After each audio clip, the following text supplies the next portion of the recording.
क्या आपको पता है कि श्रीलंका के झंडे में शेर के हाथ में तलवार क्यों बनाई हुई है? मैं बताता हूँ। एक शहजादा था जो बहुत ज्यादा खूबसूरत था।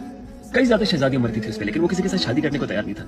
उसके बाप ने उसको बहुत ज्यादा मजबूर किया कि बेटा शादी कर लो। तो उसने एक शर्त रखी। उसने सारी शहजादियों को इकट्ठा किया, सबके हाथ में बीज दिए। सारी शहजादियों को उसने कहा कि ये बीज उगा लो, जिसका गुलाब सबसे ज्यादा खूबसूरत निकला मैं उससे शादी करूंगा। कई साल बाद जब वो सफर से वापस आए, सारी शहजादियां उसके पास फूल लेके आई।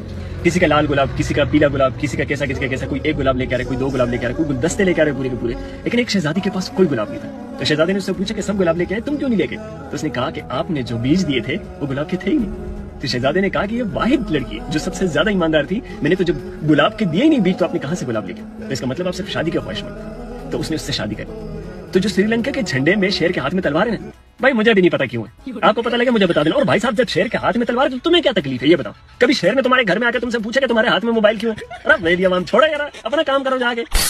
चमन गई।